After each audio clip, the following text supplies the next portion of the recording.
5장입니다.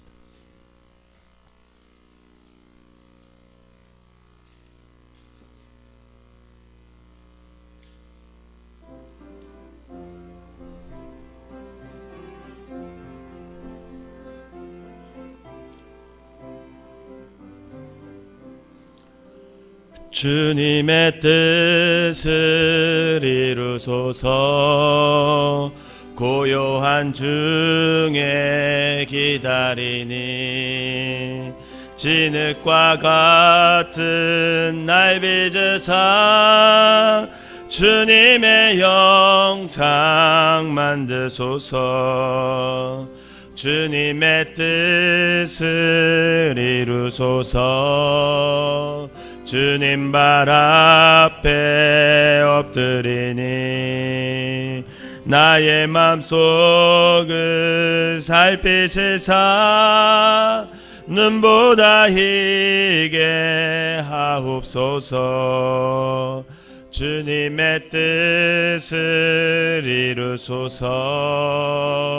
병들어 몸이 피곤할 때 권능의 손을 내게 펴사 강건케 하여 주옵소서. 주님의 뜻을 이루소서. 온전히 나를 주장하사 주님과 함께 동행함을 만민이 알게 하옵소서.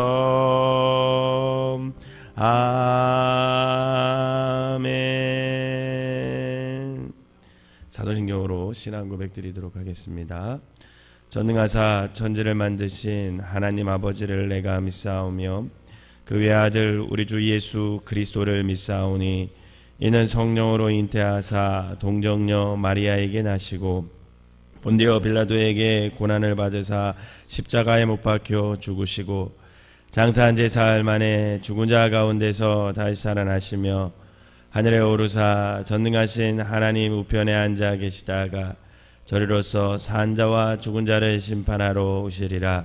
성령을 믿사오며 거룩한 공예와 성도가 서로교통하는 것과 죄를 사하여 주시는 것과 몸이 다시 사는 것과 영원히 사는 것을 믿사옵나이다. 아멘. 함께 읽는 말씀은 사무엘하 2장입니다. 사무엘하 2장 제가 한 절 읽고 여러분들이 한 절 읽고 마지막 절은 같이 읽도록 하겠습니다. 그 후에 다윗이 여호와께 여쭈어 아뢰되 내가 유다 한 성읍으로 올라가리이까? 여호와께서 이르시되 올라가라. 다윗이 이르되 어디로 가리이까? 이르시되 헤브론으로 갈지니라.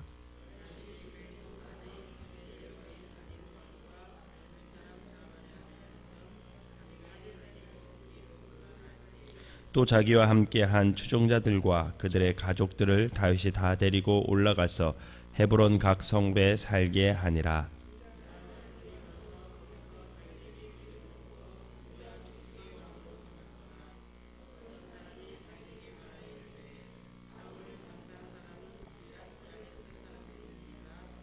다윗이 길르앗 야베스 사람들에게 전령들을 보내 그들에게 이르되 너희가 너희 주 사울에게 이처럼 은혜를 베풀어 그를 장사하였으니 여호와께 복을 받을지어다.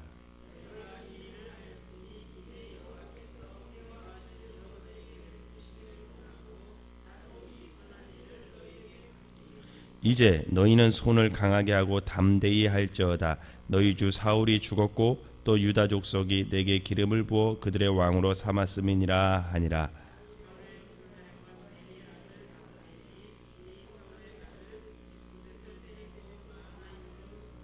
길르앗과 아술과 이스라엘의 에브라임과 베냐민과 온 이스라엘의 왕으로 삼았더라.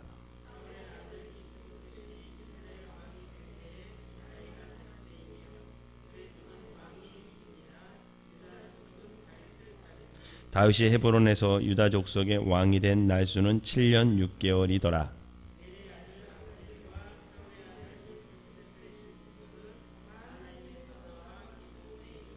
수르야의 아들 요압과 다윗의 신복들도 나와 기브온 못가에서 그들을 만나 함께 앉으니 이는 못 이쪽이요 그는 못 저쪽이라.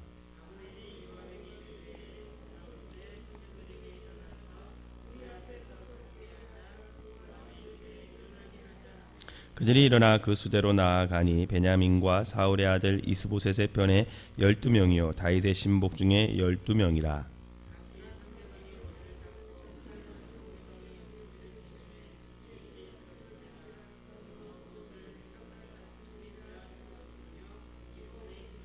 그날의 싸움이 심히 맹렬하더니 아브넬과 이스라엘 사람들의 다윗의 신복들 앞에서 패하니라.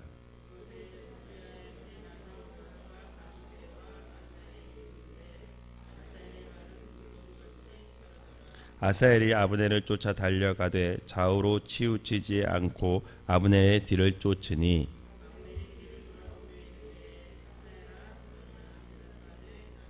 아브넬이 그에게 이르되 너는 왼쪽으로나 오른쪽으로나 가서 청년 하나를 붙잡아 그의 군복을 빼앗으라 하되 아사엘이 그렇게 하기를 원하지 아니하고 그의 뒤를 쫓음에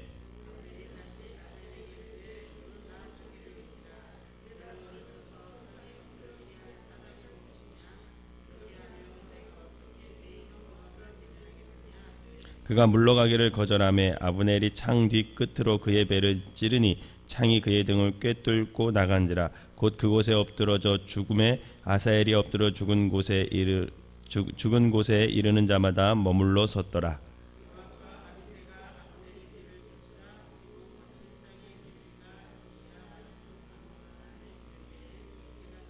베냐민 족속은 함께 모여 아브넬을 따라 한 무리를 이루고 작은 산 꼭대기에 섰더라.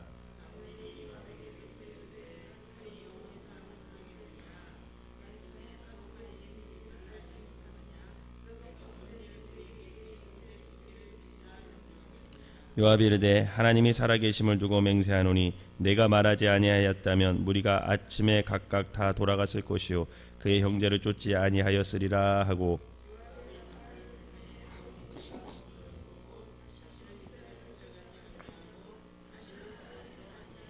아브넬과 그의 부하들이 밤새도록 걸어서 아라바를 지나 요단을 건너 비드론 온 땅을 지나 마하나임에 이르니라.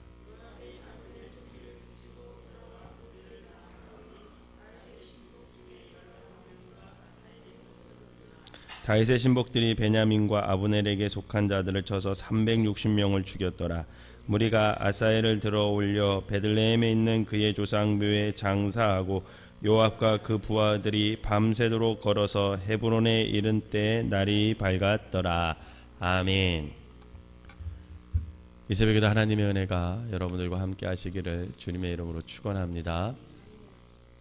오늘 본문인 사무엘 하 2장 말씀은 사울 왕의 이제 죽은 후에 헤브론에서 진행된 다윗의 유다 왕 즉위식과 더불어 그 당시 혼란했던 그 상황을 아주 자세하게 기록해서 전해주고 있습니다.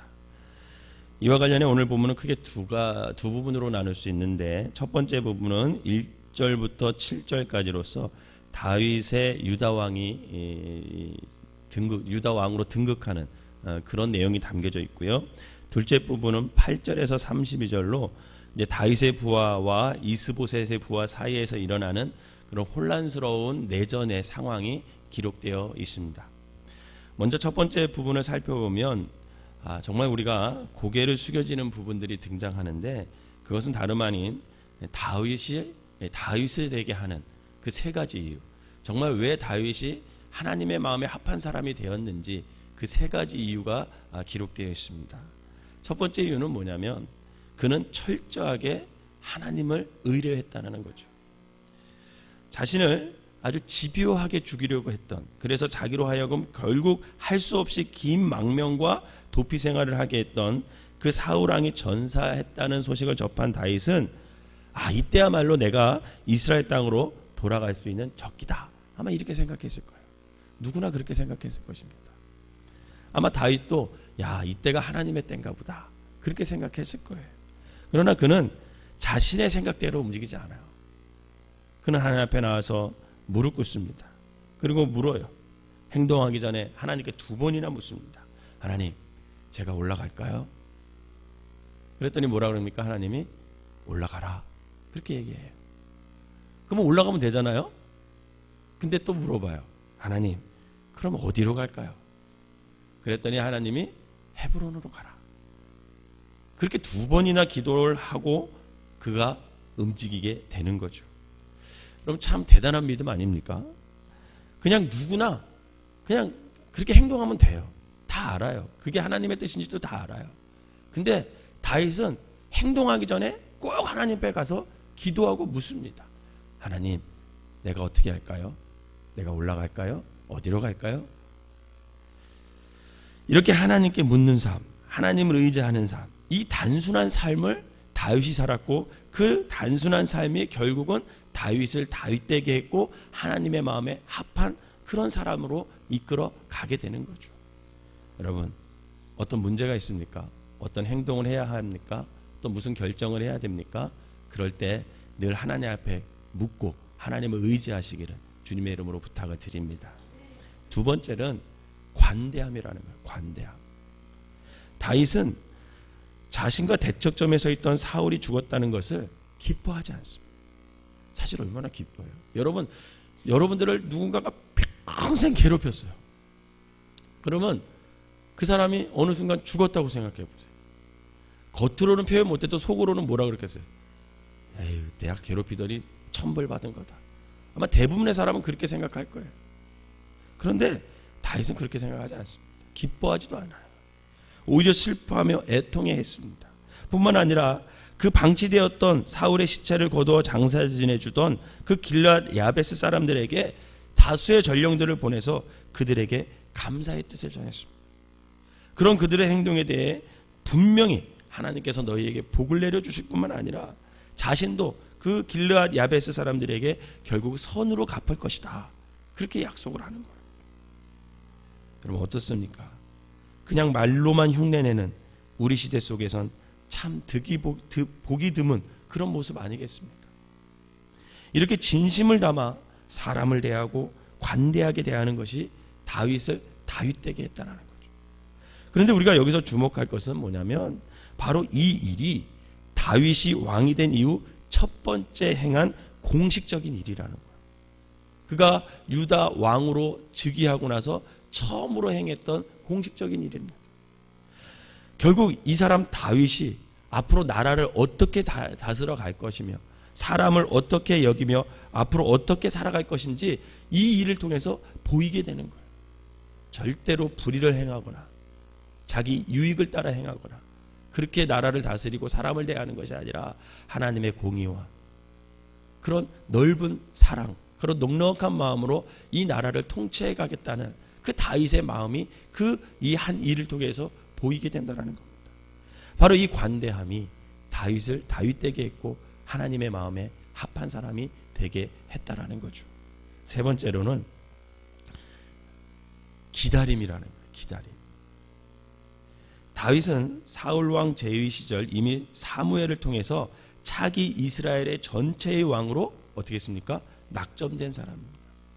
그럼에도 불구하고 그는 그 이후 줄곧 도망자의 삶을 살았어요. 뿐만 아니라 사울 왕 사후에도 기껏 유다 한 지파 왕으로 세움을 받았을 뿐입니다. 사울이 죽었다고 해서 다윗이 금방 이스라엘 12지파의 왕으로 세움 받은 게 아니에요. 유다 지파 한 지파의 왕으로만 세움을 받았습니다. 나머지 지파는 따르지도 않았어요. 게다가 이해되지 않는 것은 사울 왕의 남은 아들 이스보셋이 11지파의 왕이 되어서 2년을 통치하고 막을 내렸다고 오늘 기록하고 있거든요. 2년을 통치하고 막을 내렸다.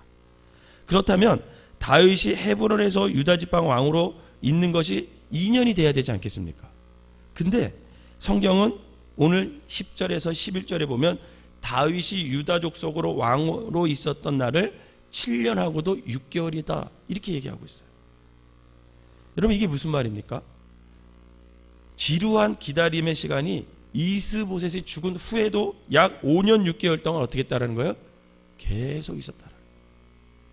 이스보셋이 죽었다고 해서 곧바로 쳐들어가서 이스라엘 11지파를 다 정복한 것이 아니라 기다렸다는 거예요. 5년 6개월 동안 다윗이 그들이 스스로 다윗을 왕으로 삼을 때까지 계속해서 하나님의 때를 기다리고 있었다라는 겁니다.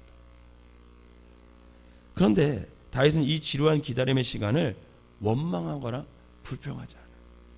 여러분, 우리는 어때요? 어떤 기도 응답이 이루어지지 않고 계속 기다려지면 이거 하나님의 뜻 아니야? 뜻 아닌 거 아니야? 불안해하잖아요. 그리고 계속 응답이 안 되면 어떻게 돼요? 하나님은 왜 내 기도 안 들어주시는 걸까? 불안해하고 원망하고 결국은 그 기도 포기할 때도 있잖아요. 그런데 다윗은 그러지 않습니다. 원망하거나 불평하거나 그냥 기다려요. 하나님의 때가 아니겠지. 언젠가 하나님의 때가 되면 하나님이 분명히 나를 들어 사용하시겠지. 그 기다림으로 쭉 이스보셋이 이스라엘 왕으로 끝났음에도 불구하고 5년 6개월 동안 계속해서 기다리는 다윗의 그 기다림. 오히려 하나님의 때, 하나님의 방법이 이루어질 때까지 다윗은 기다리고 또 기다립니다. 앞서 말씀드렸던 다윗 때게 했던 그 두 가지의 삶을 이때 하나님을 의지하는 것과 사람들에게 관대하게 대하는 그 훈련을 그 기간에 해 나가는 거죠. 그 결과 7년 6개월이 지난 그 하나님의 때가 이르렀을 때 다윗은 이스라엘 전후에 비교할 수 없는 왕이 될 정도의 온전한 왕으로 그는 서게 된다라는 것입니다. 바로 이러한 하나님에 대한 철저한 의뢰함, 관대함, 기다림이 다윗을 다윗되게 했고 결국 하나님의 마음에 합한 사람으로 서게 될 수 있었다라는 것입니다. 둘째 부분은 다윗이 헤브론에서 왕으로 있었던 7년 6개월 제기간에 일어났던 그런 내전의 서막을 기록하고 있어요. 우리는 이 사건을 통해 그 7년 6개월이 긴장의 연속이었구나. 그리고 서로 날카롭게 대결하는, 오늘 여기 본문에 보면 그 요압과 아브넬의 병사 12명이 함께 싸우던 장소가 어디래요? 헷갈 핫스룸이다. 이렇게 표현됐거든요.